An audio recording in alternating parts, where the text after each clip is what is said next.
اعوذ باللہ من الشیطان الرجیم بسم اللہ الرحمن الرحیم۔ معزز خواتین و حضرات، عزیز طلباء و طالبات، ڈیلی قرآن کلاس میں آج ہم جس سبق سے اپنی گفتگو کا آغاز کر رہے ہیں، سورۃ البقرہ دوسرا پارہ آیت نمبر 180۔ پہلے ترجمہ اور اس کے بعد تفسیر۔ کتبہ فرض کیا گیا، علیکم تم پر، اذا جب، حضر قریب آ جائے، احدا کسی ایک کے، کم تم میں سے، الموت موت، ان بشرتے کے، تارا کا چھوڑے، خیرا کچھ مال، الوصیت کے وصیت کرے، للوالدین اپنے ماں باپ کے لیے، والاقربین اور قریبی رشتہ داروں کے لیے، بالمعروف انصاف کے ساتھ، حقاً ایسا کرنا ضروری ہے، علی المتقین پرہیزگاروں پر۔ ترجمہ ایک بار پھر سمجھیے۔ کتب علیکم اذا حضر احدکم الموت، فرض کیا گیا تم پر جب قریب آ جائے تم میں سے کسی کے موت، ان ترک خیرا الوصیۃ للوالدین والاقربین بالمعروف، بشرطے کے چھوڑے کچھ مال کہ وصیت کرے اپنے ماں باپ کے لیے، قریبی رشتہ داروں کے لیے، انصاف کے ساتھ، حقاً علی المتقین ایسا کرنا ضروری ہے پرہیزگاروں پر۔ قرآن مجید فرقان حمید کی اس آیت مبارکہ کے اندر اللہ رب العالمین نے وصیت کے احکام بیان فرمائے ہیں۔ اس آیت سے پچھلی آیات کے اندر اللہ رب العالمین نے حرمت جان کا ذکر کیا کہ انسانی جان کس قدر و قیمت رکھتی ہے۔ اس کے تفصیلی احکام آپ نے سنے۔ اگر کوئی شخص کسی کو قتل کر دے تو اس کا قصاص لیا جائے گا، اور اگر مقتول کے ورثاء اگر دیت پر سمجھوتا کرنا چاہیں تو وہ دیت پر بھی سمجھوتا کر سکتے ہیں۔ اللہ رب العالمین نے بڑی تفصیل کے ساتھ قصاص اور دیت کے تفصیلی احکام بیان فرمائے۔ اس آیت مبارکہ کے اندر جو کہ ہم ابھی پڑھ رہے ہیں، اس کے اندر حرمت مال کا ذکر کیا گیا ہے۔ عربوں کے ہاں وراثت کی تقسیم کے حوالے سے بڑی جاہلانہ رسومات موجود تھیں۔ اہل عرب کا دستور یہ تھا کہ مرتے وقت اپنے مال کی وصیت ایسے لوگوں کے نام کر جاتے جن سے ان کا دور کا بھی واسطہ نہ ہوتا، اور اپنے زوم باطل میں اسے سخاوت سے تعبیر کرتے کہ ہم تو بڑی سخاوت کر رہے ہیں۔ اور اگر کوئی وصیت کیے بغیر مر جاتا تو وراثت صرف اولاد اور بیوی میں بٹ جاتی، والدین اور دوسرے رشتہ دار بالکل محروم رہتے۔ یہ دونوں صورتیں کیونکہ ظلم صریح تھیں، اس لیے قرآن حکیم نے اس کی اصلاح فرما دی، لیکن یک لخت سارے سابقہ نظام کو درہم برہم نہیں کیا، بلکہ آہستہ آہستہ اصلاح فرمائی تاکہ طبیعتوں میں بے چینی بھی پیدا نہ ہو اور اصلاح کا مقصد پورا ہو جائے۔ اس لیے اس سے پہلے کہ وراثت کی تقسیم کا منظم و مکمل قانون نافذ کیا جاتا، انہیں ان آیات میں وصیت کا حکم کیا گیا، اور یہ کہا گیا کہ اپنے والدین اور قریبی رشتہ داروں کے لیے وصیت کریں اور ہر ایک کو اس کے حق کے مطابق حصہ دے دیں۔ لیکن اتنے اہم کام کو عوام کی مرضی اور صرف ان کے رحم و کرم پر چھوڑا نہیں جا سکتا تھا، اس لیے کچھ مدت کے بعد سورہ النساء میں وراثت کے احکام بالتفصیل بیان فرمائے۔ حضور نبی اکرم صلی اللہ علیہ وآلہ وسلم نے 2 قاعدے اس بارے میں بیان فرما دیے۔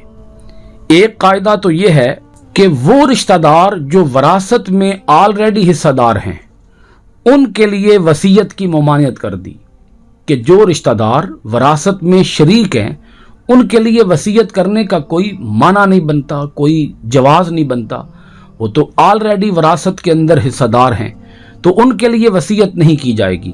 دوسرا قاعدہ یہ بیان فرمایا، جتنا بھی مال چھوڑے وہ اپنے کل مال کے صرف 1/3 کے اندر، یعنی 1/3 کے اندر، 1/3 کے اندر وہ